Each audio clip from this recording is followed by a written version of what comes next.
기도하옵나이다. 아멘. 민수기 33장 5절에서 14절입니다. 민수기 33장 5절에서 14절까지입니다.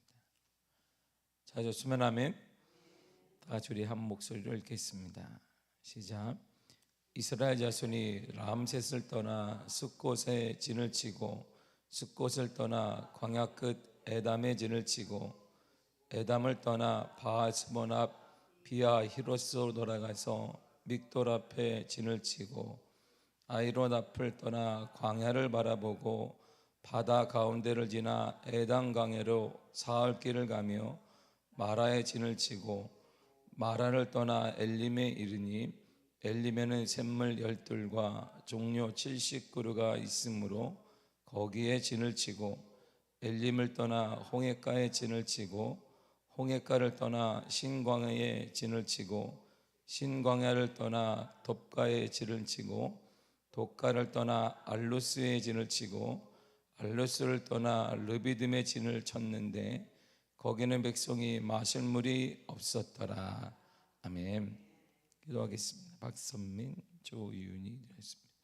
하나님 감사합니다. 우리의 마음과 뜻과 생각도 하시고 우리가 주를 향한 귀한 믿음의 고백도 하신 하나님, 우리의 기도 제목도 하시는 그 하나님, 간절히 소원하는 것은 사랑하는 아들, 딸들 그의 삶과 가정에 함께 하사 하나님을 섬기는 가장 복이 임하기를 원합니다. 가장 귀한 은혜, 하나님을 섬기는 은혜를 허락하여 주시고 하나님의 자녀로 이 험한 세상 살아갈 수 있는 복된 삶을 허락하여 주옵소서. 우리 모든 가정들마다 하나님의 가정, 하나님의 주인 되는 가정, 하나님으로 인해 세워지는 가정, 하나님 때문에 형통한 가정, 하나님으로 인해 모든 문제마다 기도하며 응답되는 복의 가정이 되게 하여 주옵소서. 말씀이 곧 하나님이신데 하나님 만나는 시간 이 아침에도 허락하심을 감사하며 예수님의 이름으로 기도했습니다. 아멘. 모세가 기록을 하기 시작했잖아요. 노년에 이제 자신의 과거를 돌이켜보며 하나님 받은 은혜를 생각만 한 것이 아니라 모세가 이제 하나하나 기록을 했어요. 그런데 기록의 중심에 같은 단어가 계속 반복되잖아요. 우리가 지금 봤죠? 반복이 돼요. 5절을 다시 한번 보세요. 시작. 이스라엘 자손이 람셋을 떠나 숫곳에 진을 치고. 자, 반복되는 말이 뭐예요? 진을 치다. 5절에서 49절까지의 기록을 보면 진을 치다, 진을 치다, 진을 치다. 어디에서 와서 어디에서 진을 치다. 또 어디에서 다시 일어나서 어디로 가서 진을 치다. 계속 반복돼요. 장소만 바뀌지 다 다른 단어를 싹 걷어내면 진을 치다, 진을 치다, 진을 치다, 진을 치다 하고 49절까지 이어집니다. 자, 진을 치다라는 말이 뭐냐? 히브리어 와이스로 야영지를 옮기다, 뽑아내다, 끌어당기다는 뜻을 가지고 있습니다. 성경에 곳곳에 같은 단어가 있는데요, 창세기 35장 16절에 이들이 같은 단어가 이렇게 되어 있어요. 다 같이 읽겠습니다. 시작. 그들이 베델에서 길을 떠나. 아멘. 자, 길을 떠나다, 바로 그것이 와이스예요. 길을 떠나는 것. 어디에서 진을 치기 위해서? 진을 치다면 길을 떠나다는 것이에요. 길을 떠나는 것입니다. 이사야 33장 20절에도 같은 단어가 있는데요. 시작. 우리의 절개의 시온성을 보라. 내 눈이 안정된 저소인 예루살렘을 보리니 그것은 옮겨지지 아니할 장막이라. 그 말뚝이 영원히 뽑히지 아니할 것이요 그 줄이 하나도 끊어지지 아니할 것이며. 아멘. 말뚝이 영원히 뽑히지 않는다, 말뚝이 박힌다, 이것이 바로 진을 치는 거예요. 옮기기를, 길을 떠나거나 확 가다가 말뚝을 확 박는 것입니다. 이게 그런 말뚝을 박을 때 다시 진을 치는 것은 옮겨야 되니까 뽑아내는 거야. 그러니까 쉽게 말하면 말뚝을 박았다가 빼고 말뚝을 박았다가 빼는 것을 5절부터 계속 반복하며 49절까지 나와요. 그러므로 기본적으로 장소를 옮기기 위해 천막의 말뚝을 뽑아내는 것을 말하는 거야. 자, 모세가 옮깁시다 그러면 천막을 쳤던 걸다 말뚝을 다 뽑아내. 그러면 다시 이들이 짐을 싸가지고 옮겨요. 제사장들이 그러면 먼저 성소를 쌌던 거 옮기겠죠. 그리고 레위기나 제사법에 따라 성소를 어떻게 짓는지 다 거기에 따라 법률에 있는 건 레위 지파들이 다 말뚝을 뽑아요. 그걸 바라보고 있는 다른 지파를 바라보고 있다가 레위 지파와 제사장이 옮길 때마다 같은 대열로 계속 움직이게 돼요. 진을 치는 것이에요. 이게 이처럼 모세는 세 가지 이유 때문에 진을 치는 것을 중심으로 기록을 했습니다. 철저하게 진을 치다, 어디에서 진을 치다, 무엇을 하다, 간간히 물이 있었다, 물이 없어, 하나님 은혜를 받았다, 뭐에 따라 이렇게 반복하고 있습니다. 자, 모세가 진을 치는 것을 중심으로 기록했던 이유는 뭐냐면 유목민 생활 중심으로 기록했기 때문이에요. 이들은 유목민 생활입니다. 좋은 목초지를 찾아다니기 위해 자주 천막을 옮겨요. 목초지 때문에. 자, 한 번에 그들이 다 먹어버리면, 목자가 중요한 이유가 뭐냐면 이제 그나마 사막에 이제 가나안 땅에 들어가거나 할 때 그나마 목초지가 곳곳 조금씩은 있어요. 그걸 한 번에 싹 양들이나 헛대가 먹어버리면 다시 돌아와서 내년이나 아니면 몇 개월에 오게 되면 이게 싹 말라 죽어요. 그러니까 양들이 어느 정도만 먹을 수 있게 이들이 그만하고 옮겨야 돼요. 안 그러면 씨까지 그냥 뿌리까지 다 이들이 배고프면 먹어버리기 때문에 그래 계속 자주 옮깁니다. 자주 옮기니까 유목민 생활이 뭐냐면 진을 치는 거예요. 야영지를 옮겼다가 천막을 쳤다가 천막의 뿌리를 말뚝을 박았다가 다시 뺐다가 이를 계속 반복합니다. 이들이 유목민이기 때문에 결국은 이들의 습성과 생활의 형태에 따라 진을 중심으로 해서 기록할 수밖에 없어요. 삶 자체가 진을 중심으로 살았기 때문입니다.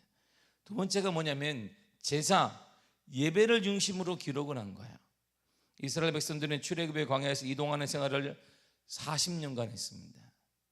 그들은 성막을 중심으로 옮겼어요.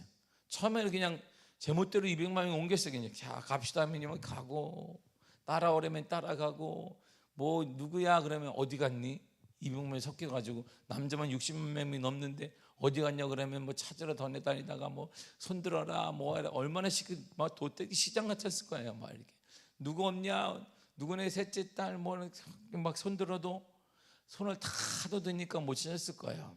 그래서 하나님께서는 성막을 중심으로 해서 이들이 진을 치도록 만들어 놓았어요. 보세요.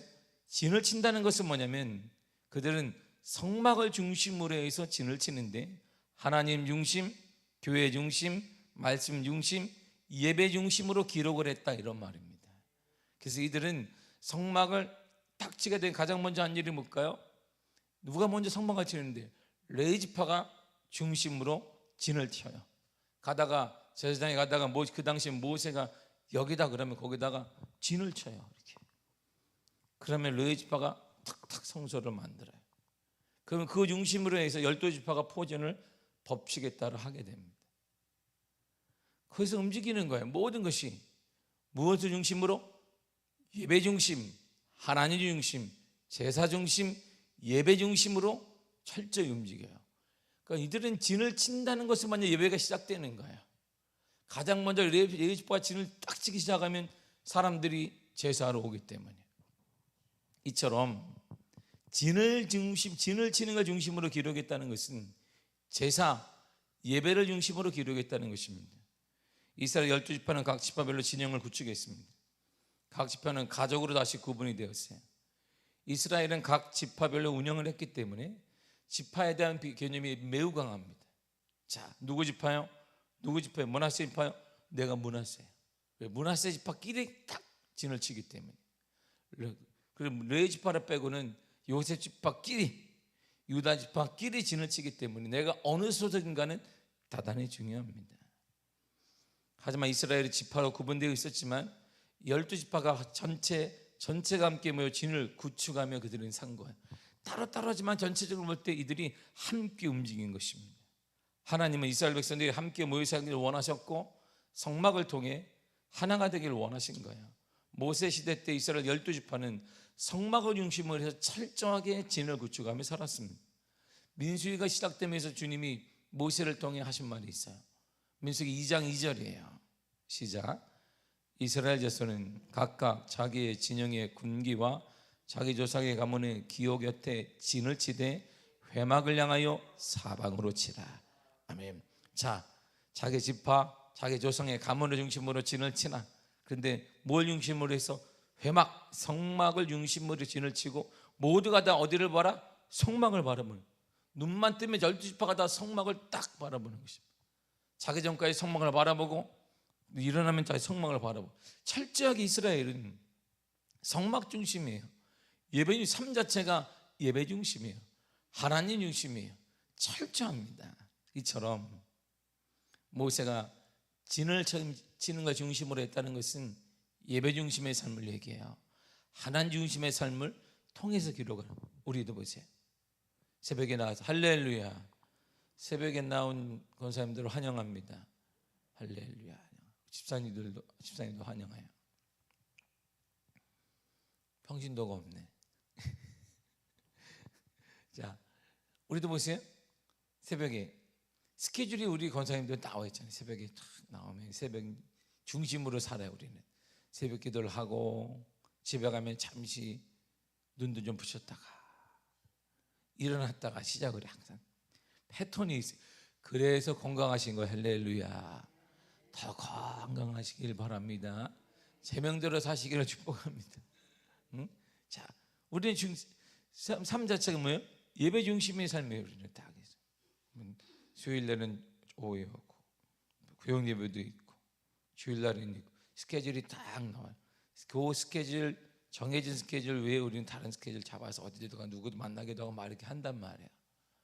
우리 삶 자체가 그렇잖아요. 이처럼 이스라엘은 더 철저했단 말이야. 모든 삶이 성막을 시작으로 해서 시작되고 성막을 중심으로 마감되는 거야. 언제 자는데요? 성막이 쓰면 그때가 쓰는 거야. 언제 그러면 우리는 옮겨요? 성막에 출발하면. 그때 이들도 진을 쳤던 걸 뽑아내서 옮기는 것입니다. 우리가 어디까지 가요? 성막이 갈 때까지 가는 거야. 모든 기준이 거기입니다. 왜 계속 반복해요? 성막이 반복하면 반복하는 거예요. 생활 자체가 어디에 맞춰져 있어요? 성막 중심, 회막 중심으로 맞춰져 있습니다. 이처럼 그러니까 당연히 모세는 하나님 성막은 하나님이 거하시는 것이고 성막을 통해 거기 안에 지성소를 통해 하나님 만나게 되니까 당연히 하나님 중심으로 기록할 수밖에 없는 거예요. 이스라엘 자체가 삶 자체가 하나님 중심이며 성막 중심이며 예배 중심의 삶이었기 때문입니다. 그래서 우리의 삶도 하나님 중심으로 기록이 되기를 바라요. 우리 권사님들의 삶도 우리의 삶도 하나님 중심으로 하나님의 은혜, 하나님의 역사, 하나님의 충만함, 하나님이 주시는 은혜들을 다 기록하는 삶이 되게 간절히 축복합니다. 세 번째가요. 왜 성막 중심으로 기록을 했냐면 하나님의 인도를 중심으로 기록했다는 거예요. 하나님의 인도하심을 따라 이스라엘 백성들이 이동했어요. 그들은 한 곳에 진을 치고 일정 기간 머물러 있다가 다시 가나안 땅을 향해 이동했습니다. 자, 그러면 모세가 볼 때, 제가 보니까 날씨가 항상 더워. 거기는 항상 더워. 우기라 그래봐야 비 조금 받다가 말해요. 그럼 우리가 언제 출발해야 되고 언제 가야 될까요? 가나안 땅을 향해 점점 앞으로 가야 되는데 언제 우리가 얼마만큼 어디를 향해 가야 될까요? 느헤미야가 거기에 대해서 이런 답을 주었습니다. 느헤미야 9장 12절입니다. 시작. 낮에는 구름 기둥으로 인도하시고 밤에는 불 기둥으로 그들이 행할 길을 그들에게 비추셨사오며. 아멘. 보세요. 낮에는 구름 기둥으로 주님이 인도하신 거예요. 그냥 쫓아가면 돼요. 이렇게 이들이 가면 구름 기둥이 덮어요. 그래서 그늘이지게 해서 이들이 계속 움직이게 되는 것입니다. 밤에는 그들이 뭘 해야 될 거 아니에요. 뭘 해요?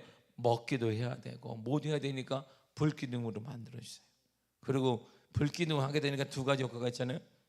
따뜻하기도 하고 보이기도 하는 거예요. 사막 자체가 밤에는 영하로 뚝 떨어져요. 낮에는 50도 가까이 올라갔던 그 사막이 밤에는 뚝 떨어지니까 일교차가 심한 거예요. 그러니까 불기둥으로 하나님이 다 보호해 주신 것입니다.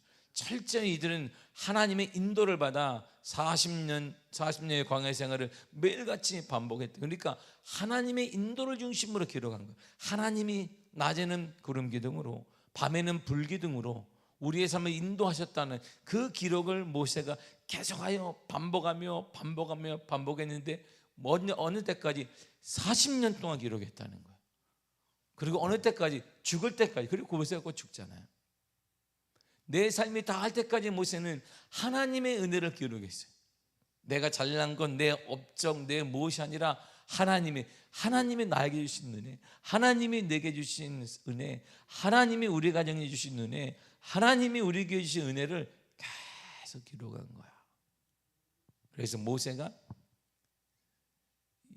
민족의 영도자라고 그래서 말하게 되는 것입니다. 절제 그는 유목민 생활을 중심으로 기록했고 예배 중심으로 기록을 했고 하나님의 인도를 중심으로 기록했습니다. 자, 우리의 삶이 마감될 때까지 할 일이 여기 있는 거예요.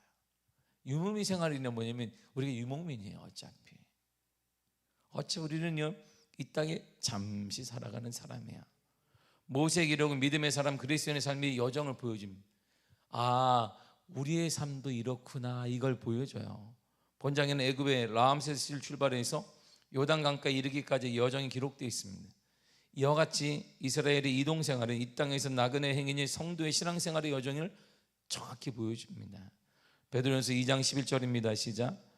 사랑하는 자들아, 거류민과 나그네 같은 너희를 권하노니 영혼을 거스려 싸우는 육체의 정욕을 제어하라. 아멘. 우리가 어떤 사람이 나그네인 거야. 나그네.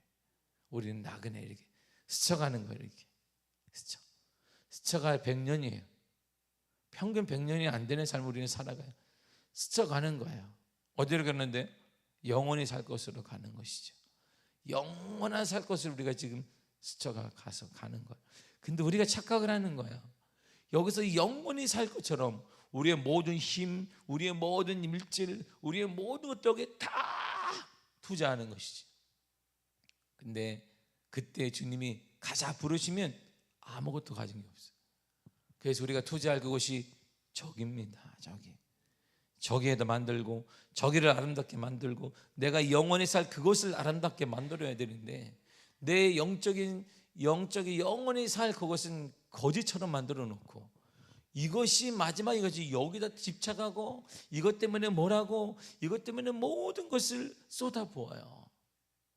이게 가장 안타깝게 하는 거예요. 하나님의 마음을 아프게 하고 그리스도의 은혜를 저버리는 삶의 전형을 보여주는 것입니다.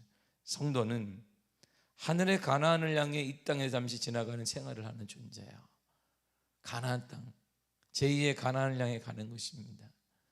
길이 살겠네, 나 길이 살겠네, 저 생명 시냇가에 살겠네, 길이 살겠네. 영원히 사는 가나안을 향해 가야 되는데 우리는 안 가려고 그래. 여기서 모든 걸 누리려고 그 시간이 근데 쑥 가요. 그래서 우리가 눈을 딱 떴더니 시간이 너무나 빠름을 느끼게 됩니다. 히브리 11장 16절이 이렇게 말해요. 시작. 그들이 이제는 더 나은 본향을 사모하니 곧 하늘에 있는 것이라. 이러므로 하나님이 그들의 하나님이라 일컬음 받으심을 부끄러워하지 아니하시고 그들을 위하여 한 성을 예비하셨느니라. 아멘. 그들을 위해 한 성을 예비했어요. 어디요? 가나안 성을 예비해 놓은 거야. 우리를 위해서 더 나은 본향, 여기가 아니라 더 나은, 비교할 수 없는 더 나은 그 가야 될 고향이 있다는 거야. 어디에 있는데요? 하늘에 있다. 하늘에. 하나님 우리가 뭐라고 불러요? 하늘에 계신 아버지. 우리의 본향이 어디 있어요? 하늘에 있는 본향. 그리고 이 말이 뭐예요? 하나님이 있는 곳 얘기하는 거야. 하나님이 있는 곳. 우리가 가야 될 영원한 처소는 바로 하나님이 있는 곳입니다. 하나님이. 그러니까 우리는 그 가는 거예요. 나그네, 그냥 나그네. 나그네인데 여기서 나그네가 아닌 것처럼 모든 걸 수리하고 때려고 뭐 바꾸고 다 하려고 그래. 모든 힘을 다 쏟아요. 제가 누누이 얘기하지만 나그네 인생은 좀 불편해도 이렇게 사는 거예요. 왜? 어차피 이것이 우리 집이 아니기 때문에.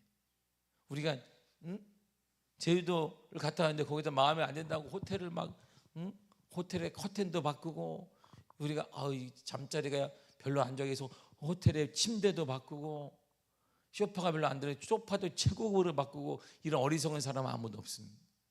불편해도 참아요. 왜? 내 집이 아니니까. 그러나 내 집의 침대가 한쪽이 쑥 부서지거나 문이 부서지게 되면 직격 바꾸죠. 내가 살 집이니까. 그러나 호텔이 되든 뭐래든 나하고 상관없습니다. 그냥 2, 3일만 여기 자다가 오면 되기 때문이에요. 이 땅이 그런 곳이에요. 호텔과 같은 거, 이 땅 우리가 그냥 잠시 머무는 곳인데, 여기가 내 집인 것처럼 다 수리하려고 그러고 다 뽐내려고 그러고 모든 것을 다 하다 보니까 정작 우리가 가야 될 영원한, 비교할 수 없는 하늘의 집, 하늘의 그것은 처량한 거예요. 아주 헐벗고 있는 거예요. 거미줄만 쳐 있는 거예요. 이게 우리의 삶의 여정인 것이죠. 그러므로 사랑하는 성도 여러분, 여러분들의 삶의 여정을 기록하십시오. 삶의 여정을, 우리 현실의 삶, 현실의 삶의 중심에 하나님이 어떻게 역사하신지를 기록하시고, 예배 중심의 삶을 살고 있는지를 다시 한번 기록하시고, 하나님의 내게 주신 은혜를 기억하시기를 바랍니다. 그러므로 소망을 어디에 두어야 하는지를 성경은 정확히 말해주고 있습니다. 우리에게 참된 소망은요, 여기 있어요. 이스라엘 백성들의 참된 소망이 어디 있을까요? 가나안 땅에 있어요. 그래서 모세가 마지막으로 죽을 때 하나님이 모세를 불렀어요. 느보산, 그리고 하나님께서 지금은 요르단 땅에, 지금으로 요르단 땅의 가장 높은 데를 보면, 지금도 요르단 땅이 약간 올라가 있는데 밑으로 이렇게 보여요. 이스라엘이 쫙 보입니다. 그리고 지금도 다 모든 사람들이 성지순 때 놀라는 게 있어요. 빨간 땅이 보여요. 갑자기 사막을 그 여정을 타고 팔을 타고 뭔데 정말 볼 게 없어요. 아무것도 없어요. 이렇게 사막이 사막. 근데 요르단 땅에 딱 오르면요, 모든 사람들이 우와 하는 게 있어요. 왜요?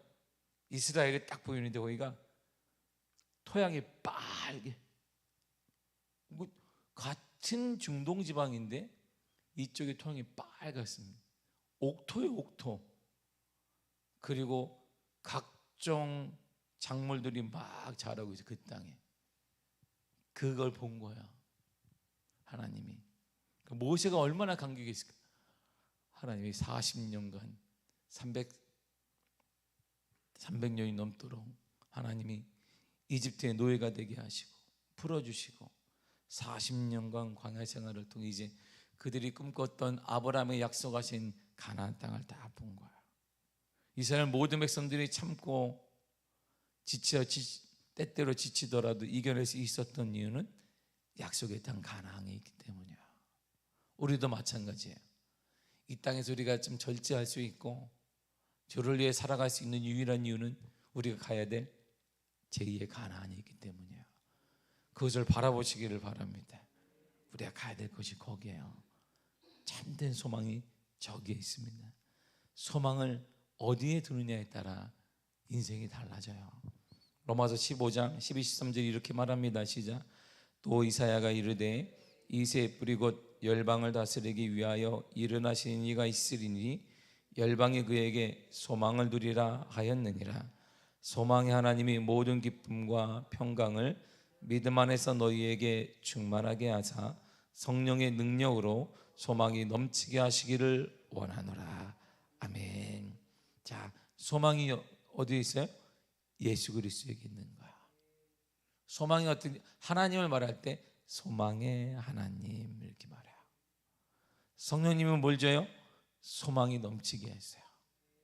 바로 예수 그리스도가 참된 소망이십니다. 우리가 때때로 여러 가지 많은 문제를 당하고 기도 제목이 있음에도 불구하고 이겨낼 수 있는 참된 힘의 큰 원동력이 바로 예수 그리스도가 존재하기 때문이에요. 예수 그리스도께서 우리가 참된 소망이 되십니다. 여러분 대신에 위로자가 되어주시며 피난처가 되시며 인도자가 되어주십니다. 그러므로 내 인생에서 가장 두려워할 자는 사람이 아니에요. 가장 두려워하는 것은 내가 가난한 것도 아닙니다. 가장 두려워하는 것은 그 어떤 문제 때문이도 아니에요. 우리가 가장 두려워야 될 그 세상은 여기 있습니다. 마태복음 10장 28절이에요. 시작. 몸은 죽여도 영혼은 능히 죽이지 못하는 자들을 두려워하지 말고 오직 몸과 영혼을 능히 지옥에 멸할 수 있는 일을 두려워하라. 아멘. 우리 환경 때문에 몸이 약해질 수 있습니다. 정신적으로 우리가 피폐해질 수 있어요. 그러나 우리 영혼과 우리의 몸은 모든 것을 심판하시는 이유는 오직 하나님 외에는 없습니다. 하나님을 두려워하며 사세요. 가장 우리가 그러니까 선택의 기준은 딱 하나입니다. 하나님이 있느냐 없느냐, 하나님이 기뻐하냐 기뻐하지 않느냐에 따라 선택을 하는 것이에요. 여러분들의 형편에 따라 선택하는 것이 아니라 이 선택이 하나님의 기쁨이 된다면 선택하세요. 그러나 기쁨이 되지 않는다면 하지 마세요. 이 선택이 내게는 괜찮은데요, 하나님께는 좀, 그럼 하지 마세요. 내게는 손해가 날 것 같아, 그거 하지 마세요. 하나님이 갚아 주실 것이에요. 그때는 우리가 생각할 수 없는 숫자 개념이 다른 하나님, 능력이 다른 하나님께서 내게 갚아주시며 인도하시며 역사하여 주실 것입니다. 그러므로 우리는 성경은 우리 생각과는 너무나 달라요. 어려움 속에 있는 주님이 말씀하신 건 뭐죠? 주라. 2000년 전에 줄 게 뭐가 있어요? 예수님 당시에 지금처럼 풍부한 것도 아니고 풍부한 곡물 사회도 아니고 풍부한 공산품 사회도 아닙니다. 자급자족하는 사회예요. 그래 풍부한, 우리가 영농기술이 발달해서 많은 걸 지배하고 재배하는 사회도 아닙니다. 그냥 조그만 땅에서 그냥 자기 하나 먹고 사는 거예요. 2000년 전에. 그 2000년 전에 주님의 말씀을 보세요. 주라. 그리하면 너희에게 줄 것이요 곧 후이되어 흔들어 넘치도록 하여 너희에게 안겨주리라. 그러죠. 줄 게 없는데요, 그거 주라. 그거 다르잖아요. 왜일까요? 생각 자체가 하나님은 달라요. 우리가 개념 자체가 다르고 우리가 하나님의 숫자 자체가 달라요. 대단한데 그게 하나님께는 대단한 게 아닌 거예요. 하나님의 대단함과 우리의 대단함은 달라요. 그 대단한 것을 주시는 하나님을 두려워하며 사시기를 바라요. 하나님의 여러분들의 선택의 기준이 되기를 바랍니다.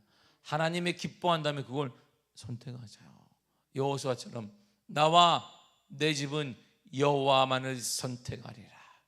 나와 내 집은 여호와만을 선택하리라는 것처럼 오직 하나님의 기준으로, 이 시대에도 하나님의 기준으로 살아갈 때에 하나님의 은혜와 하나님의 역사를 경험할 수 있습니까?